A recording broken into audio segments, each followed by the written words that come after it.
Friends, stock market technical दोस्त में आपका एक बार फिर से स्वागत है। आज हम निफ्टी 50 और बैंक निफ्टी के डेली इंटरडे के सपोर्ट के बारे में बात करते हैं। मंडे को कैसे ओपनिंग हो सकती है इसके बारे में वीडियो में डिस्कस करेंगे। वैसे देखा जाए तो लास्ट फ्राइडे को जो निफ्टी ने क्लोजिंग करी है वो एक बेरिश हैमर बना है, मतलब बेरिश हैमर जिसमें प्रॉफिट बुकिंग हुई है। गैप डाउन ओपनिंग के बाद ही ऊपर तक गया और 24,594 के आसपास रेजिस्टेंस लेके फिर इस रेंज में क्लोजिंग किया 24,350 और डेली कैंडल में इसका जो सपोर्ट है अभी 24,240 के आसपास है। उसके बाद नेक्स्ट जो 24,200 और जो सबसे बड़ा सपोर्ट है वो 24,000 के आसपास आएगा और 15 मूविंग एवरेज के अभी ऊपर ही ट्रेड कर रहा है। तो 23,900 से 24,000 बहुत स्ट्रॉन्ग सपोर्ट है डेली में जो दिख रहा है। और अभी मंडे को तो गैप अप ओपनिंग होने के चांसेस है क्योंकि 100 पॉइंट से ऊपर गिफ्ट निफ्टी दिखा रहा है ऊपर। चलिए अब देख लेते हैं इंटरडे में कैसा मूवमेंट कर सकता है। 15 मिनट में देखते हैं। सबसे पहले हम लोग फ्राइडे की बात कर लेते हैं। फ्राइडे को जैसे मार्केट ओपन हुआ था और फ्राइडे को कैसा मूवमेंट हुआ। फ्राइडे को गैप डाउन ओपनिंग हुई 24,230 के आसपास, जो सपोर्ट है उसके आसपास, और उसके बाद गैप डाउन ओपनिंग के होने के बाद पहली रेड कैंडल बनी, मतलब यहाँ से बायर्स ऊपर की तरफ ले गए इसको। और उसके बाद फिर जैसे ही इसने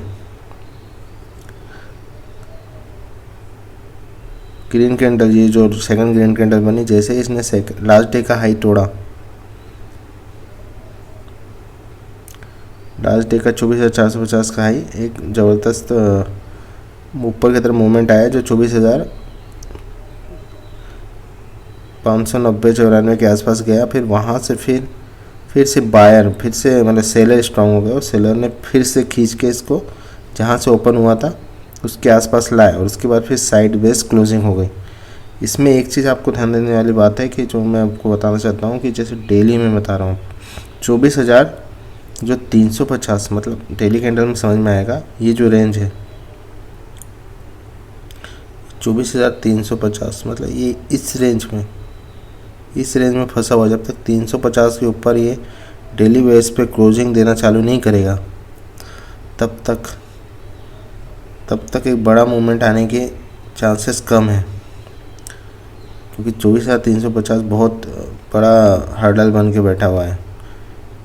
24,350 बहुत बड़ा हर्डल है। इसके ऊपर जैसे ही ये क्लोजिंग देना चालू किया उसके बाद फिर नेक्स्ट बड़ा मूवमेंट ये 594 का हाई निकला तो 24,840 या 900 तक, मान के चलिए 25,000 के आसपास ये जा सकता है।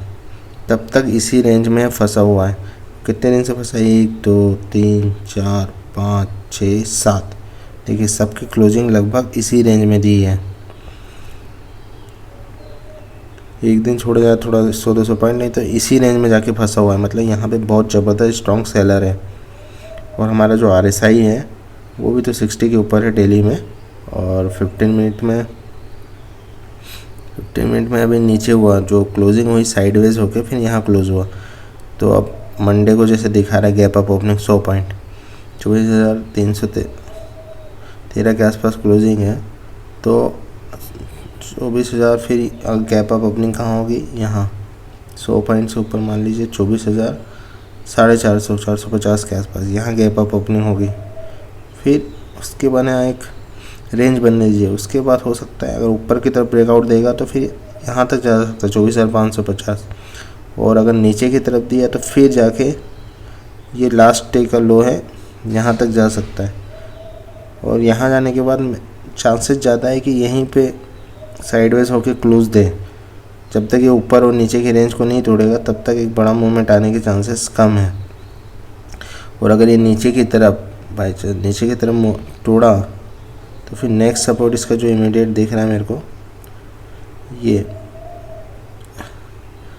24,000 के आसपास एक बड़ा सपोर्ट है।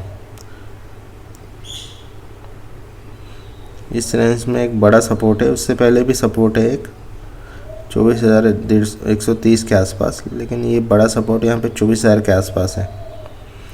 और अभी रिजल्ट सीजन भी चल रहा है और रिजल्ट भी आए SBI के और ICICI बैंक के। देखते हैं उनका इम्पैक्ट भी पड़ेगा। निफ्टी के भी स्टॉक, ये निफ्टी के स्टॉक है तो हो सकता है अब कैसा मूवमेंट करता है। बाकी तो ऐसे लग रहा है कि साइडवेज, थोड़ा सा मूवमेंट करने के बाद साइडवेज होने के चांसेस ज़्यादा दिख रहे हैं निफ्टी में। अब हम बात करते हैं बैंक निफ्टी की बात की जाए तो बैंक निफ्टी में भी ऊपर जाके, ऊपर से प्रॉफिट बुकिंग हुई है 55,690 के आसपास जाके, फिर इसने प्रॉफिट बुकिंग क्लोज करके 55,115 के आसपास क्लोजिंग दी है। और यहाँ पे भी मैं आपको चीज़ बताना चाहूँगा कि ये जो है इसका जो स्ट्रॉन्ग, मतलब जब ये 55,650 ये इस रेंज के ऊपर यहाँ क्लोजिंग देना चालू करेगा, यहाँ क्लोजिंग देना चालू करेगा, तब ये बड़े मूवमेंट के लिए रेडी होगा। तब तक ये नीचे या सिर्फ साइडवेज रह सकता है कि 55,650 बहुत बड़ा हर्डल है। इस पर नज़र रखिए 55,650 के आसपास। तो अभी नीचे की तरफ सपोर्ट डेली में इमीडिएट तो 55,000 है, उसके बाद अगर टूटा तो फिर 54,700 जहाँ से इसने बाउंस बैक किया, और उसके बाद नेक्स्ट जो स्ट्रॉन्ग सपोर्ट है 54,500, ये बहुत बड़े सपोर्ट की तरह काम करेगा। यहाँ तक एक दिख रहा है, और इसका जो 15 EMA भी तो बहुत नीचे है, अभी 54,115 के आसपास है। बाकी RSI तो पॉजिटिव साइड में ही अभी पॉजिटिव चल रहा है, डेली में तो भी पॉजिटिव दिख रहा है। और ये भी एक रेंज की तरह 1000 पॉइंट के अंदर रेंज में फंसा हुआ है। अब इंट्राडे देख लेते हैं इसका क्या मूवमेंट हुआ था और कैसे और क्या हो सकता है। सबसे 15 मिनट में देख लेते हैं।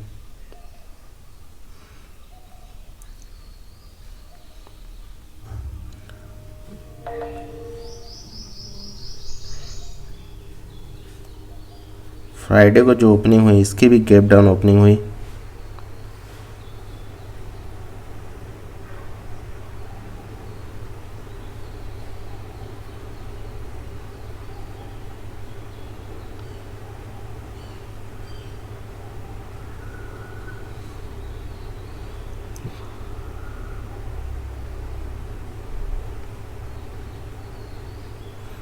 ओपनिंग होने के बाद एक इमीडिएट 5 मिनट का मैं बता रहा हूँ टाइम फ्रेम, एक ग्रीन कैंडल बनी। ग्रीन कैंडल बनने के बाद फिर इसने लास्ट डे के जो हाई को तोड़ा, उसके बाद 55,484 के 55,690 के आसपास गया, लेकिन फिर वहाँ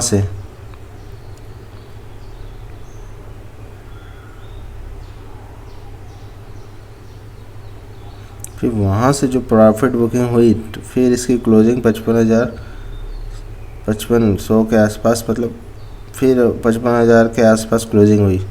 ये यहाँ से फिर प्रॉफिट बुकिंग है, मतलब जैसा निफ्टी का चार्ट था वैसे इसका भी चार्ट है। यहाँ से प्रॉफिट बुकिंग चालू होने के बाद फिर नीचे आया, फिर यहीं पे जाके क्लोज़ किया। और अगर अभी जैसा कि गिफ्ट निफ्टी दिखा रहे ऊपर की तरफ 100 पॉइंट का गैप अप ओपनिंग, तो 100 पॉइंट मतलब 0.5 के आसपास, तो 55,000 का अपन ले लेंगे तो ये 300 यहाँ पे पॉजिटिव होनी चाहिए। इस रेंज में एक ओपनिंग हो सकती है गैप अप। यहाँ पे गैप अप होने के बाद यहाँ पे सेलर ट्रैप होंगे, डब्लू बना के फिर एक बार हो सकता है ये यहाँ तक 55,650 के आसपास जाए। लेकिन यहाँ पे मैं आपको बताना चाह रहा हूँ कि 55,650 इसके लिए भी बहुत ज़बरदस्त हर्डल है। जैसे कि निफ्टी के लिए 24,350 था, वैसे ही 55,650 इस रेंज में जाके इसमें सेलिंग आना चालू हुई है। इससे पहले देखिए ये कैंडल भी ऊपर गई थी 900 तक, लेकिन इसने 650 के नीचे जाके फिर क्लोजिंग दी, और इसने भी क्लोजिंग दी। मतलब 55,650 के ऊपर जब तक डेली बेस पे मतलब क्लोजिंग ना दे, जो क्लोजिंग हमको 55,650 के ऊपर चाहिए। यहाँ पे 55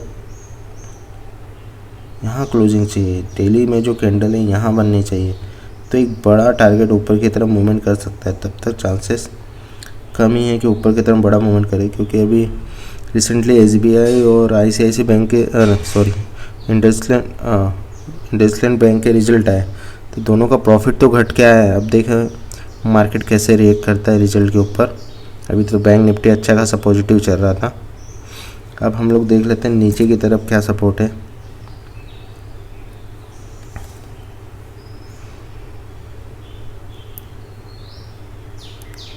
अगर इस रेंज को तोड़ेगा, जो प्रीवियस डे का लो है 54,920 के आसपास, अगर इस लो को तोड़ा तो इमीडिएट इसका जो नेक्स्ट रेंज दिख रही है जहाँ तक ये जाना चाहिए, सपोर्ट मिलेगा इसको 54,500 के आसपास।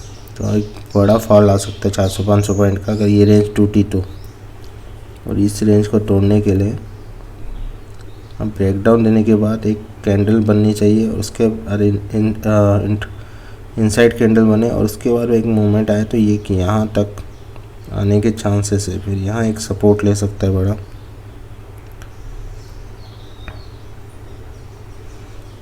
और उसके बाद नेक्स्ट सपोर्ट सीधे है इसका 54,200 के आसपास, जो एक बड़ा सपोर्ट की तरह काम करेगा।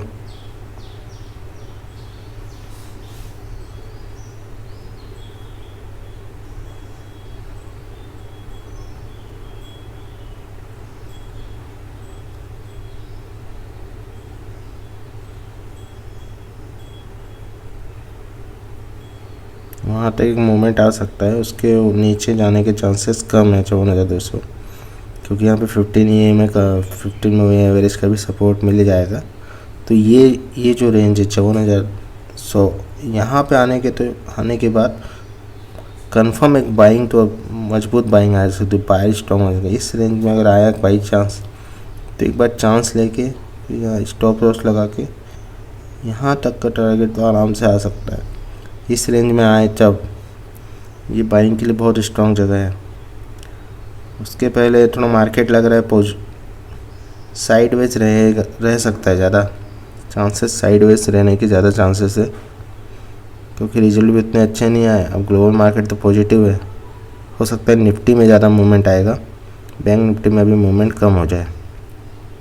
इसमें नज़र रखिए, और आप मेरा चार्ट का एनालिसिस आपको सही लगा होगा।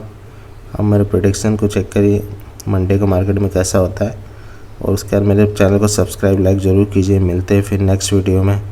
Thank you friends. कमेंट करिए आपको और कौन कौन से स्टॉक या और किस चीज़ का एनालिसिस करना है। Thank you friends.